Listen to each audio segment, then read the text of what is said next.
dear friends, I've been in the communications field for my whole career, and never have I worked in such a challenging time, because we are in information ecosystems that are just toxic, frankly. And I believe that one of the most burning questions of our time, up there with solving wars and climate change, is how can we make our information ecosystem safer and more humane? And I just want to tell you a story of a recent encounter. There's so many stories in my United Nations ecosystem of heartbreak and division and polarization. But this is an encounter that really broke my heart. I was at a conference at the Center for Countering Digital Hate, a fantastic organization working very actively to try to make our social media live up to our expectations of being safer spaces. And there I met this man named Ian Russell, sitting next to him at lunch, chatting. I said, "So what brings you here?" And it's a question I'm sure he gets a lot, and a question that's really painful to answer. He said, "I lost my daughter, Molly, to suicide, 2017." And I asked, "Oh my God, how old was she?" And he said she was just 14. He spoke about her. She's a kind and sensitive and caring young girl with many friends, and there were absolutely no signs from what he could tell. And she spent her last evening, watching TV with her family. Nothing seemed untoward when she went up to bed. But when her mother went up to her bedroom the next morning, she found her unresponsive. And since that day, that terrible day, Ian has been to understand this tragedy and to stop it from happening again, because it was linked to Molly's online world, an online world that was very radically different from the world where she was going to school and with her family life. And they soon had to kind of track her online presence, and they found that months before her suicide, social media had been bombarding her with posts promoting suicide and self-harm. The algorithms that are designed to boost user engagement were bringing her content that fed on and inflamed her own deepest vulnerabilities. And, I'm sure there has been a raft of similar stories, and I'd love you all in the chat. If you have any, not hopefully you don't have any story like that, but any stories of how, encounters on social media led people, down to rabbit holes of self-destruction. I think it's really important for us to identify and tell these stories. Not enough is being done to keep young people safe online. Enough is being to keep us safe online. Ian has said that even 7 years on, even though there was an inquest, and there are a lot more measures, and UK believes that little has changed. We need to do much more to see and to reveal of how troubled our information ecosystems have become. And I remember my own personal journey with this, and not just professional. I've been, working on communications for the United Nations for my whole career. But I also had a personal encounter, and it was back in 2016. And it was at the time when we all thought social media was pretty wonderful. It was there to connect us all and to find long lost friends. But I was diagnosed with stage 3 breast cancer. And I got a clear course of treatment to save my life: chemotherapy, surgery, and radiotherapy. It was a terrifying moment. And of course, what do we do when we feel terrified? Line. I was on Facebook and I was searching for advice, and the top on my search results was a group called The Truth About Cancer, more than followers. So intrigued, I looked through their website, and what was their recommendation? they don't treat your cancer with radiotherapy, with chemotherapy, your cancer with chemotherapy or radiation. Use natural remedies instead. In a split second, it looked like an easy way out, a miracle cure that didn't know, but good that I had a journalistic background and alarm bells started ringing. But it became very clear who the sources were, former bodybuilders, but, with a massive presence online. And I was really asking myself then, 2016, how could it be this group was so prominent in search and preying on people's emotions in a vulnerable moment and giving such dangerous advice? So how could it also be promoted and amplified on social media? And I stopped thinking about it until the pandemic, when this Center for Countering Digital Hate actually put out a publication about who is spreading the wildest conspiracy theories and disinformation, and how, who was getting amplified the most. And they came out with a conclusion that was 12. They called them the disinformation dozen. And this couple behind the truth about cancer had set up the truth about vaccines, and because disinformation doesn't. They were banned on X, but they're back. They're back going strong. And just these 12 accounts were behind 65% of COVID anti-vaxxer lies on Facebook and Twitter. So success in these stories, because this was symptomatic of a profound shift in our online sphere. This has, radically transformed our information systems, because the kinds of that do get promoted, they have one thing in common. The people running them are masters of the algorithm. Fortunately, the people, running health systems, public health ministries, are not necessarily masters of the algorithm, but it should information more like this. We know that these algorithms have been developed to cure content that we see on our feeds, on our social media. We know they're designed to keep us addicted and engaged. And prioritizing this all else, they have promoted information, disinformation, and hate on an industrial scale. Our news clogged with lies and hate, leaving, except for on Medium, because measures that we just heard they take, and some other new social media platforms that were also recommended in the CEO's speech.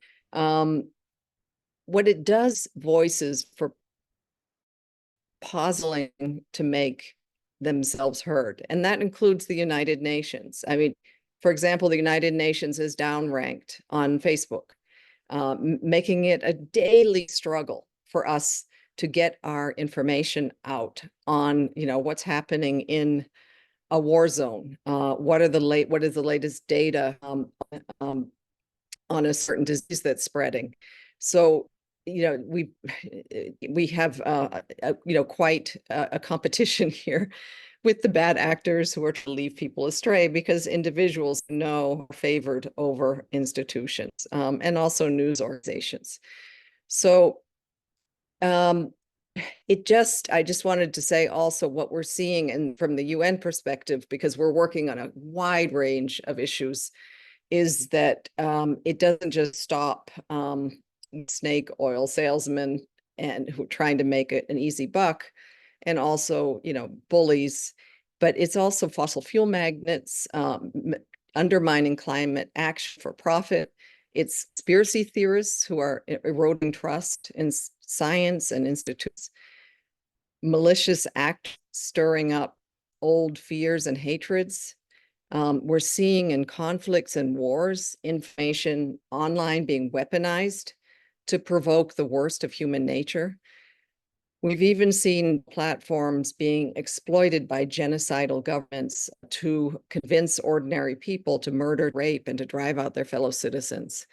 I'm just thinking in this case of the Rohingya population that were driven out in Myanmar, women's babies, and I've spoke to many of those refugees who were torn from their arms and thrown into fires.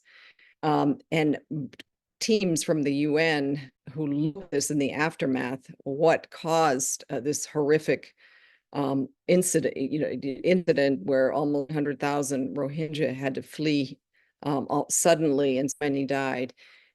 UN colleagues later found that hate spread on Facebook played a significant role in perpetrating that violence. We've seen social media deployed in many wars to dehumanize the enemy and to create more fog around atrocities and war crimes. So again, it's these algorithms that are prioritizing engagement that have turned missed views mainstream. And we're seeing in some platforms a normalization of anti-Semitism, of racism, and other hate speech, and also driving the kind of violence that we've seen erupt in recent days. So there's a lot more I could say on this, but in the interest of time, I just to conclude by saying, we need to take this back, as this community here so well. Digital platforms can bring many benefits. And we do see it connecting people, crying out for change. We do see it giving voice to vulnerable people. We see it reuniting displaced people. The internet is and can be so much more than hate and lies. So what the UN has done recently is we have put out a vision for a more humane and safer online ecosystem. And these are called the UN Global Principles for Information Integrity, and we'll post those also in the chat. We consulted the world over, governments, tech companies, civil society, and it is a blueprint for a holistic response that is firmly rooted in human rights. Freedom of expression is key, and access to information also. Where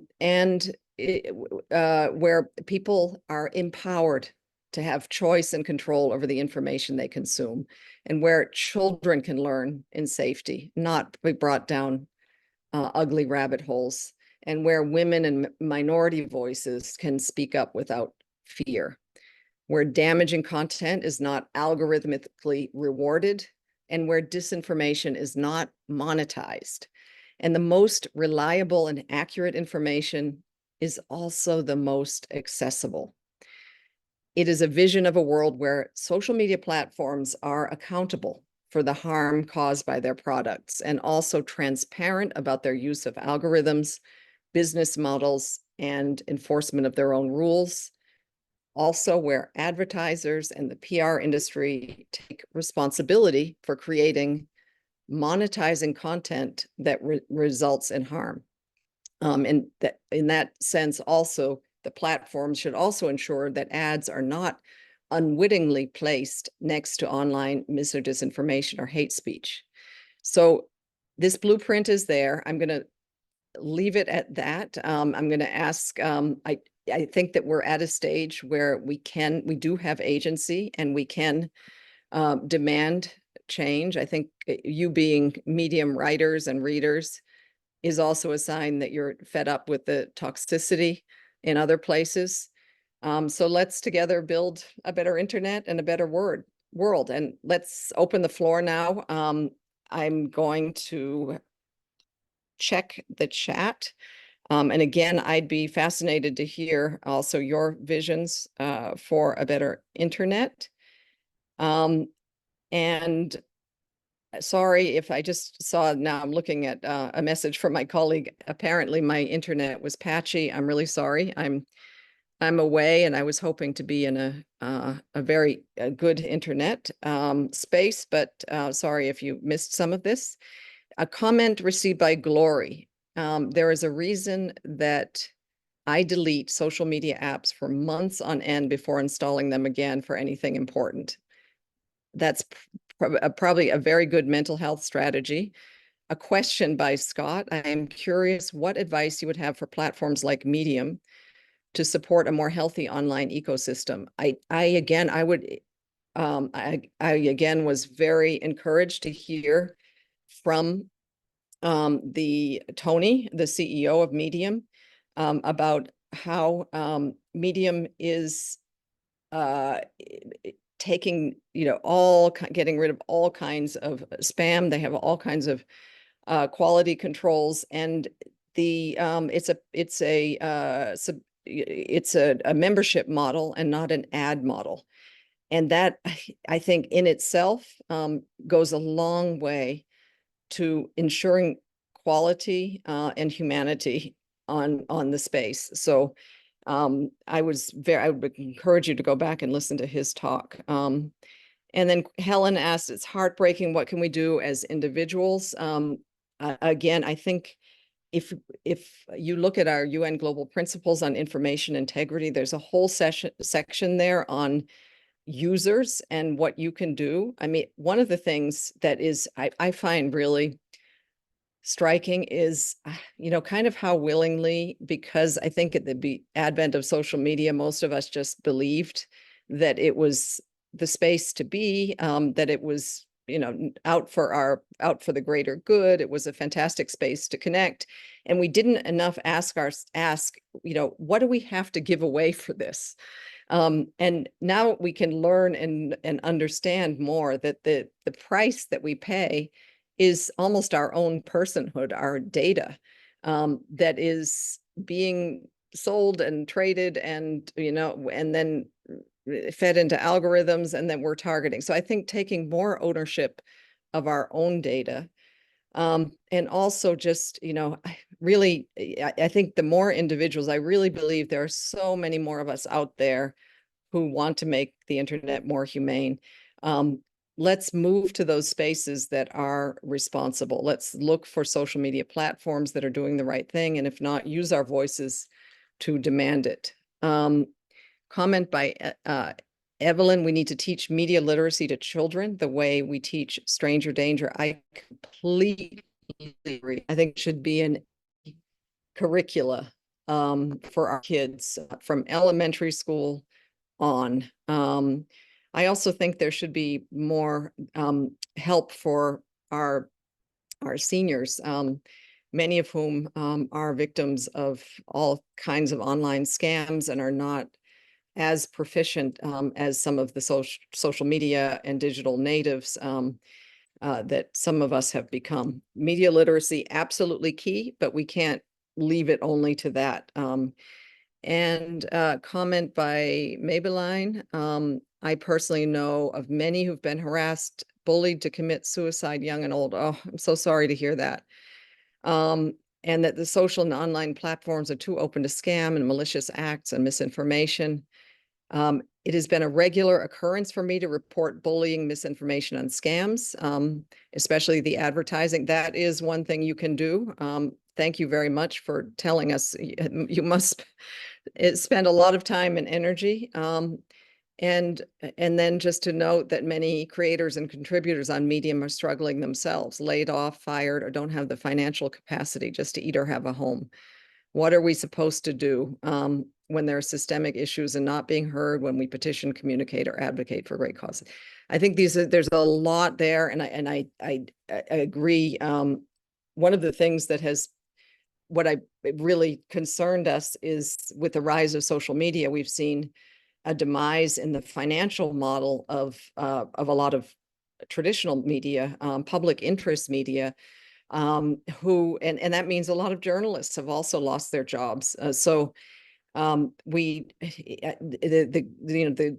emergence of spaces like Medium that allow you to write and publish and perhaps earn a living is really welcoming. But we are calling in our UN Global Principles for more investment in media to balance out our information ecosystem, so people know where to go for trusted media. I also think that government needs to get also involved more, and this is where your voice matters. Obviously, respecting the First Amendment, freedom of expression, and everything. But again, it is we see in Europe that there are a lot of measures now, EU Digital Services Act, that are going a long way to making the platforms, kind of live up to some standards. So how do you balance recommendations of freedom of speech, Tom? Thanks for that really good question. It is really an important exercise. And if you look at our UN Global Principles, you will see we spent a lot of time on this because we believe that freedom of speech is a fundamental human right. We also believe that access to information is a human right. And we also believe that people have a right to express themselves without being harassed, without being attacked, which we're seeing more and more, especially women leaders, activists, climate campaigners, people from minority groups. That's not freedom of expression if you're trying to express yourself and you're attacked and driven into silence or a corner. So this is, when we think of freedom of expression, we're also thinking of these people. So you can see how we balanced it there. Daniel is asking, does the United Nations have any accounts on any decentralized social networks such as Mastodon? Decentralized social networks are often less toxic than centralized social networks. We are looking into that. So far, we don't have an account on on Mastodon. The United Nations, the official United Nations accounts are on the main social media platforms. And we have a Medium account too, a United Nations Medium account, and many of the UN agencies do as well. But mostly we're operating still, and we've had a lot of debate about, do we stay on X? But we have several million followers on X, and who still are responding in very positive ways to our posts, which we believe are informative, but they're also engaging and inspirational. And, there are still people there that we don't want to abandon. And, at least we can be a small corner of that space that is trying to do the right thing. And then we have a question by Allison. How do you encourage your teams to find balance between your professional voice and your personal voice online?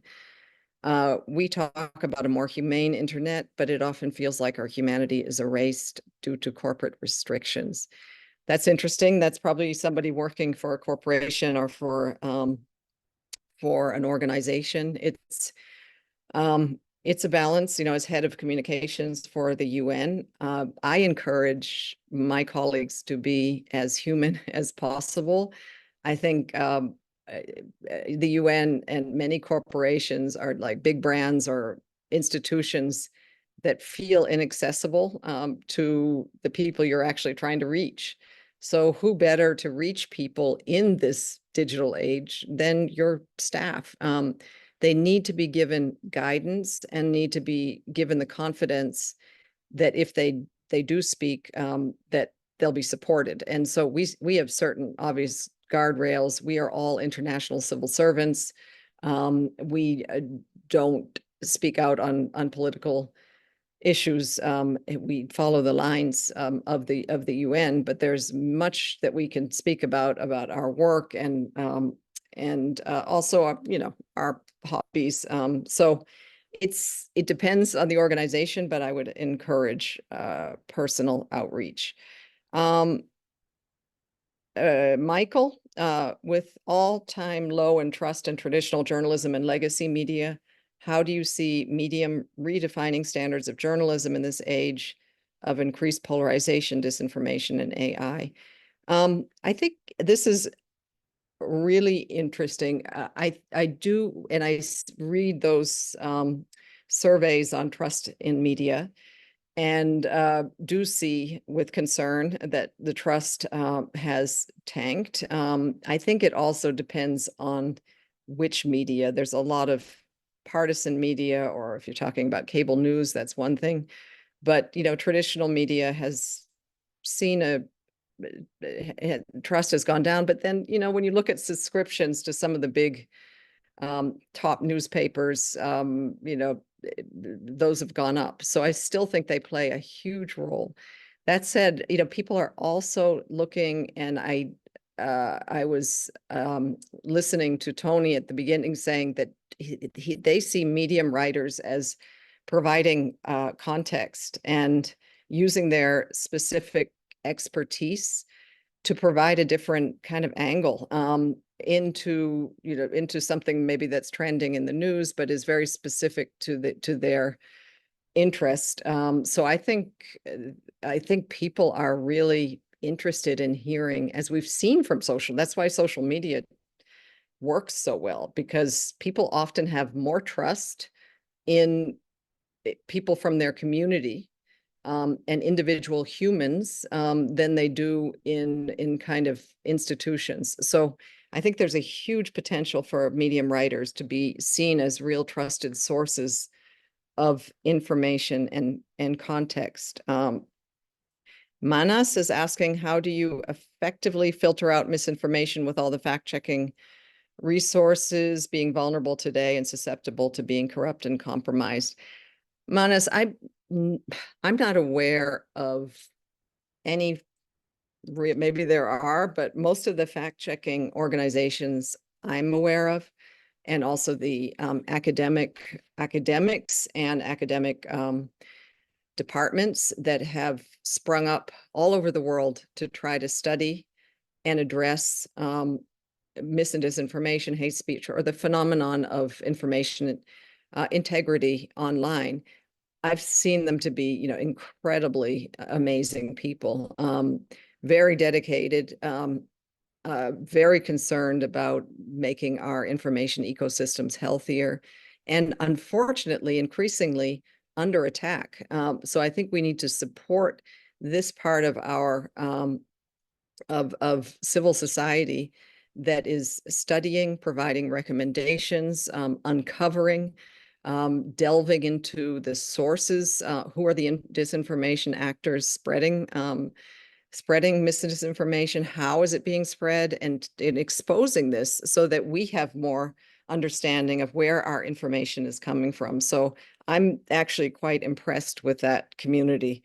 And then final question, because we already are at time. There are a couple of comments, and maybe I'll leave it at that. Glory and Maybelline all say that freedom of speech does not mean freedom from consequences. And Robert also noting that freedom to access of information has been strongly supported by Tim Berners-Lee, who famously stated just a few years ago that he believes the internet should be a human right. I'll leave it at that. It's been really great being here with you, and I would love to connect, and we can find each other on Medium. And thank you so much for the opportunity. All the best.